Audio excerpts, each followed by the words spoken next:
Hey everyone, it's William here, and welcome back to Tottenham Update. Today we're going to dive into Spurs' frustrating 3-2 defeat to Brighton at the Amex Stadium, where we saw a 2-goal halftime lead slip through our fingers. Let's break down what went wrong. We started off incredibly well, taking complete control of the first half. James Maddison added to Brennan Johnson's impressive goal tally, with Johnson bagging his 6th goal in 6 games. Maddison and Solanke were pulling the strings, and we looked unstoppable. In fact, it could have easily been 3-0 before halftime if Johnson's effort hadn't flown just over the bar.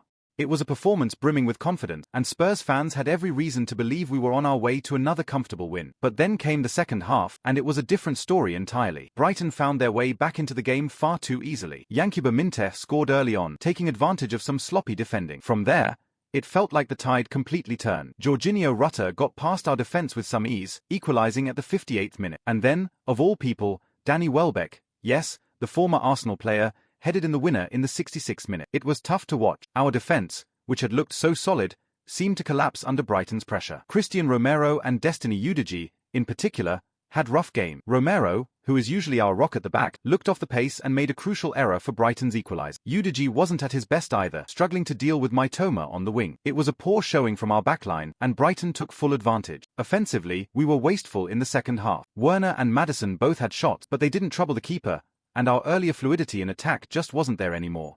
It didn't help that our substitutions came too late to make any real impact. Pape Sarr and Yves Bissouma were brought on with just over 10 minutes left, but by then, Brighton had all the momentum, and we couldn't find a way back into the game. Now, to give credit where it's due, Brighton played well, especially in the second half. They fought their way back into the match and took advantage of our mistake. But let's be honest, this was a game Spurs should never have lost. Blowing a 2-0 lead at halftime is unacceptable at this level, and it's a tough pill to swallow given the momentum we had going into the international break. So where does this leave us? This loss leaves us in 9th place, which is a disappointing drop considering we were on a 5-match winning streak. We could have moved up to 6th with a win today, but instead, we're left wondering how we let this one slip away. It was a frustrating afternoon for Tottenham Hotspur as they threw away a 2-0 halftime lead to lose 3-2 against Brighton at the Amex Stadium. What started as a commanding performance in the first half quickly unravelled in a poor second half showing, leaving Spurs without answers to Brighton's relentless pressure. Spurs got off to a fast start, creating chances early and often, with Timo Werner and Brennan Johnson linking up well on the counter-attack. Werner low cross almost found Johnson inside the first minute, setting the tone for a dominant first half. Tottenham persistence paid off in the 24th minute when Brennan Johnson,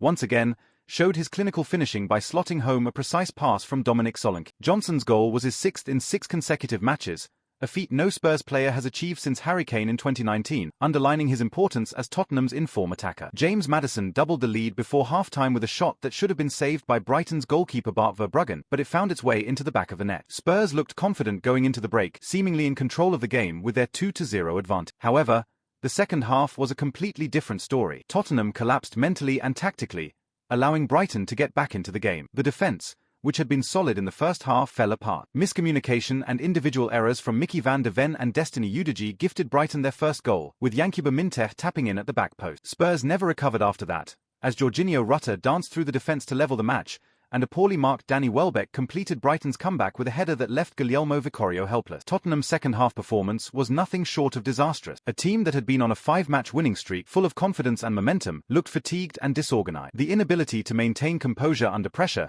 coupled with a lack of urgency from the manager to make necessary substitutions, exposed Tottenham mental fragility. This wasn't just a tactical issue, this was a collapse of focus and discipline that should be concerning for Ange Postecoglou moving forward. While Brennan Johnson continues to shine, with his 6 goals in 6 games proving he's one of the team's most reliable players, the same cannot be said for others. The defence, particularly QT Romero, has been inconsistent and error-prone, and Rodrigo Bentancur failed to assert himself in the midfield. Postecoglou's decision to delay substitutions also left many Spurs fans frustrated, as the team clearly needed fresh legs and ideas much earlier in the half. In the end, throwing away a 2-goal lead like this raises serious questions about the team's mentality and ability to close out game. It's not the first time Spurs have lost focus late in matches, and unless they find a way to fix this issue, it won't be the last. Despite the impressive form of Brennan Johnson, Tottenham's lack of mental strength was glaring today, and they'll need to reflect on this defeat during the international break if they want to bounce back stronger.